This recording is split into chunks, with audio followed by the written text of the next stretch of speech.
What's up, guys? John Crestani here. So this year I was invited to speak at Burning Man on that stage right over there about the future of education. Now, for those of you who don't know what Burning Man is, it's a really cool arts and culture festival.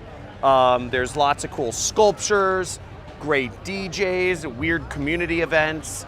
It's held in the middle of the desert. I mean, it's ridiculous out. It's a total whiteout right now. And it's known for attracting, people such as celebrities such as Paris Hilton and Katy Perry attended last year, to tech billionaires such as Elon Musk and, the best artists in all of the world. So I'm gonna go talk in just a second about the future of education. Hope you enjoy this speech I've been invited to give out here. There's 75,000 people out here. Very excited to talk about this subject and enjoy. So I'm absolutely crazy passionate about education, and this talk is going to be all about, I feel like education is one of those areas of society that we've taken for granted for so long and really not taken any hard amount of looking into how we can really disrupt this field and how we can evolve it to be more efficient and more future focused to help people all around the world, rather than just, privileged people who can go to, the modern schooling system.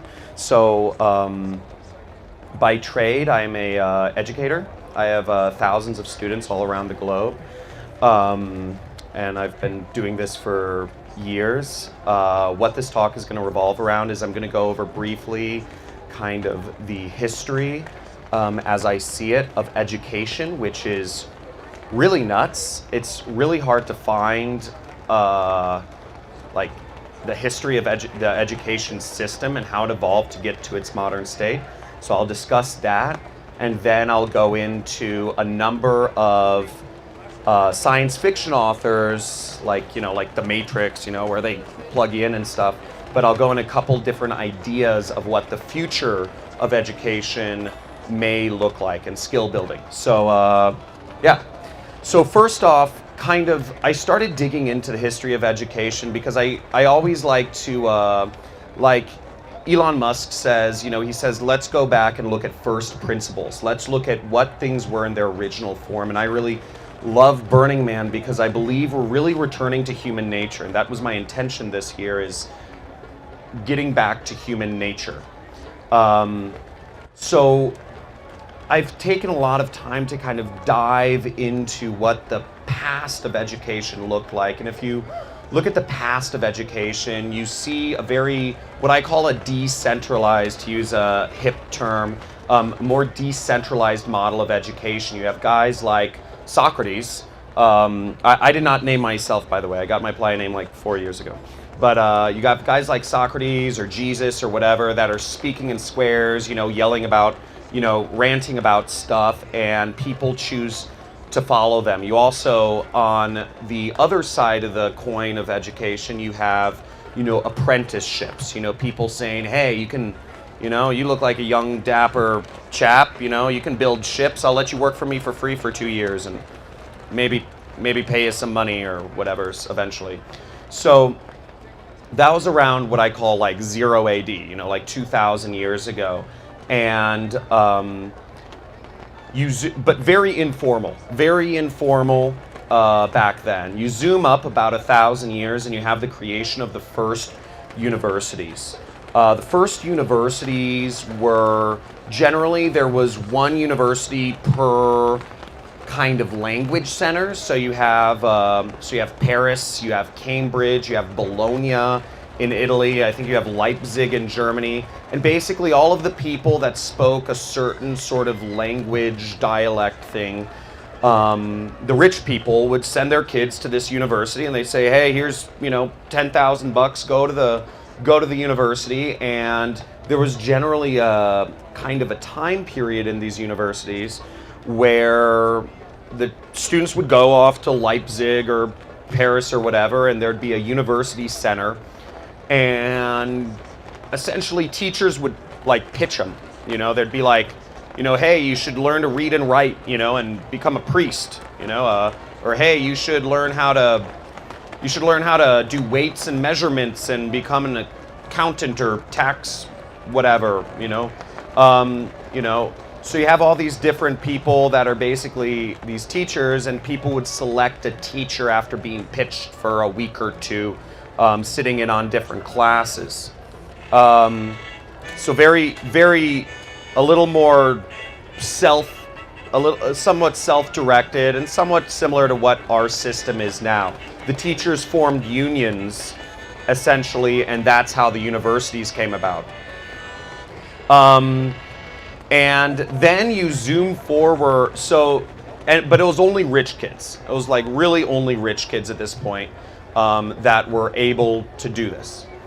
Then you zoom up about 800 years, and it starts getting a little bit more interesting. You have, you have the Germans, or the Austria-Hungary Empire. They lost to Napoleon, and they're like, what the fuck is this shit? Or no, sorry, that's a French accent. They're like, Scheiße, and they said, the leaders of the Austria-Hungary Empire, the Prussians or whatever it was, they chalked up their loss to the fact that they had all these hundreds of different kingdoms and fiefdoms that didn't speak the same dialect, and people weren't working well together, and people had their own loyalties to their own, camps or tribes or whatever. So what they said was, we need everybody on the same wavelength. We need everybody to have the same basic level of understanding and the same loyalty and speak the same dialect of German across the board. And you start getting the modern German Empire, but you also get what's mandatory universal education, very similar to what we have today. So everybody has to go to school, no matter what. That was a big deal back then. It had never been like this. And from the age of kindergarten, kindergarten means, something like child garden in German or something. But so you have mandatory education, which was a big deal, and you also have age segregation, to keep things orderly. The Germans like things orderly, and everybody speaks the same dialect. And what happened was you actually get it worked. It worked really well. In fact, it worked too well. Germany became like they really took advantage of the Industrial Revolution on a great scale. They educated their society, but obviously you also got the Nazis. So, which is, kind of sucks. But the education system worked really well, and around the mid-1800s, America we were having the same problems at the time of, we had the North and the South, and then, California's doing its weird thing over there, trying to break away. Texas is doing its weird thing. Utah territory is, these Mormons are trying to, have bunches of wives and be their own country. So you have all these different things, and America was like, okay, let's figure this shit out. Let's send a delegation to Germany. And it was this guy named Horace Mann, who led the delegation for Americans to go to Germany, and they're like, this is working out pretty well. They're kind of like, they're getting all these disparate, crazy German tribes, fiefdoms working well together. So we adopted the same system, and it's obviously worked very well for industrialization, having this mandatory education and, the collegiate structure as well. And I think personally, but I think in our modern day society, we're seeing a lot of problems from, education is the skills that are taught in our education system. I'm not going to go into all the student loan problems and the fact that, a degree no longer amounts to getting any further ahead. I'm an employer as well, and I never look at people's degrees. It doesn't matter anymore. All it says is that you had the socioeconomic means to go to college. I'm not impressed by that. But what does matter in today's society are skills. So college is getting less and less. It's got to change. It hasn't adapted. There's huge problems. We've got to find another way. I think it's a $1 trillion plus thing, and Nobody's talking about it. Everybody's trying to create another social network or another Bitcoin or another, financial instrument or social network to suck your attention. Whereas I believe skills, the seeking of enlightenment, the seeking accelerating our knowledge is probably the most justified cause that we can possibly have in today's society. And I believe really the point of this conversation is to hopefully spark discussion, conversation, and innovation in progressing education. So back to the thing. So we adopted the thing. I believe we need to transition. I believe 2000, this millennia is a time for transitioning to a new system. Some of the future visions for education that I've seen, and I want to spark a discussion, hopefully. A few things that are interesting from science fiction authors. So for those of you who have seen The Matrix, or who have read the book by Werner Vinge, Rainbow's End. I'm a sci-fi junkie. There's this concept of, in Werner Vinge's Rainbow's End, they call it JIT, or just-in-time training. And in the book, there's problems with having too much just-in-time training. People get PTSD-like symptoms. And this is similar to in The Matrix. You see this concept of people plugging in and jacking in, and they're like, I know Kung Fu. And it's like, you basically are downloading skills, and this is an interesting idea. Elon Musk is working on like neural mesh, and so that's an interesting idea, kind of like faster ways of downloading information, a more efficient way of transmitting skills into our brain. Another future vision of education, notice I'm jumping ahead like 50 years and like these ideas for education, but I'd prefer to let the science fiction authors do the work because they're more creative than I am. Ready Player One, for those of you who have read the book, not seen the movie, I don't know, the movie butchered a lot of the plot, if you ask me. And also The Matrix, you have this concept of VR education, but Ready Player One does it very well on this planet, Ludus. It's an education planet. All the students go to university on Ludus, and they're learning in virtual reality, and you have access to the best teachers. In Neil Stephenson's The Diamond Age, or A Young Lady's Illustrated Primer, you have this concept of AI-assisted, an educational like AI assistant. It's a book. That's the Young Lady's Illustrated Primer. It's an AI assistant that helps you out with whatever you need to learn, or guiding you, whatever you want to do at the time. It's like Google times, like Google meets life coach almost. It's like times 100. In Daniel Suarez's book, and people can give a whoop whoop if anybody knows or likes these books. I'm really a big fan of these books. In Daniel Suarez's book, Damon, you have this concept of AR education. So you have factory workers or people that they don't need to learn skills. They just have a heads-up display which tells them what to do and when to do it. Drag this, move this over here, put the light bulb in the socket here, twist.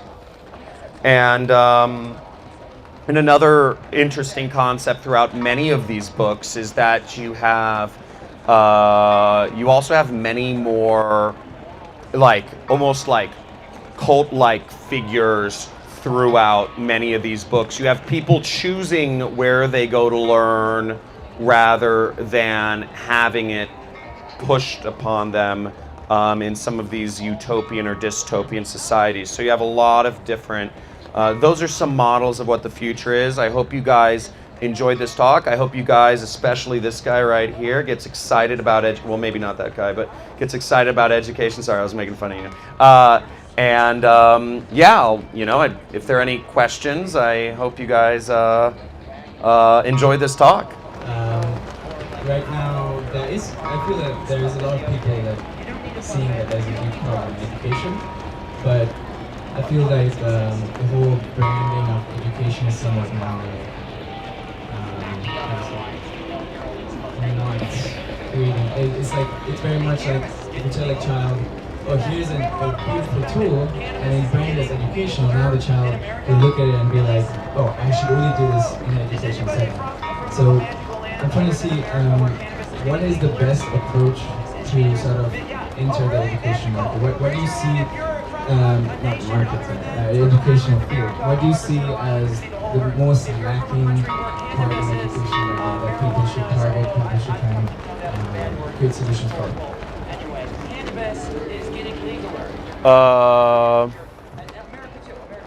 What is the most lacking area of education right now? That's your question.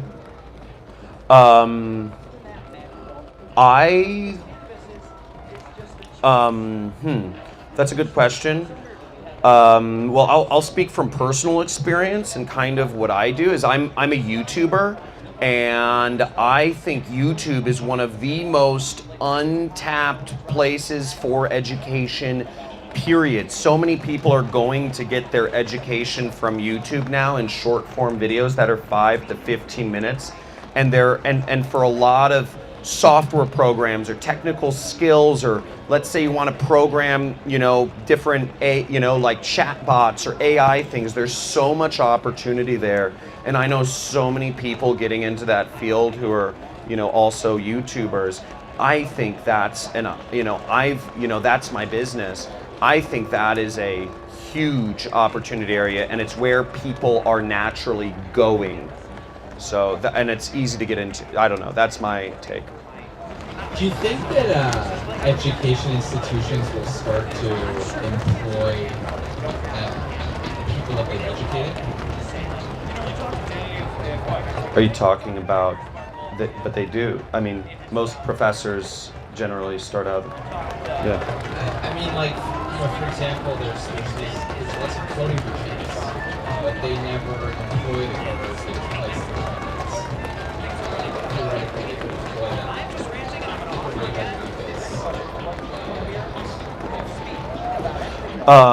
So like, you're talking about, will educational institutions get more vertically integrated and start leveraging like the talent that they have and growing, becoming software development companies? And so great question. You see some things like this happen. First of all, I think being specialized in something very specific is generally the way to go. But you kind of see stuff like this happening. Like if you've ever logged on to Udacity, you will see that a lot of the courses are sponsored by, they're different programming-esque courses, but they're Have you logged on to Udacity? Well, that's it. That's it. That's it right there. You have courses sponsored by Google. Google sponsored Swift programming.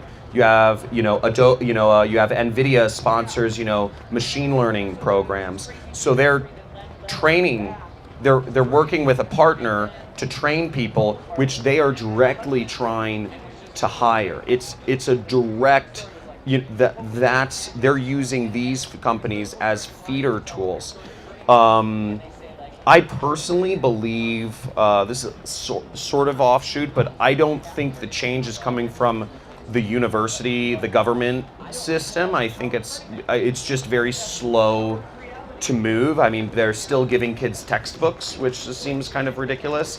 And, I don't know if any of you have heard of the online company Masterclass, where you can learn tennis from Serena Williams. You can, Steven Spielberg teaches filmmaking. You have John Leguizamo teaching comedy. Or no, sorry, Steve Buscemi, even better. And so you have all of these, you have Frank Gehry teaching architecture. And I believe a lot of these things are going to move towards, I don't think the universities are going to, why have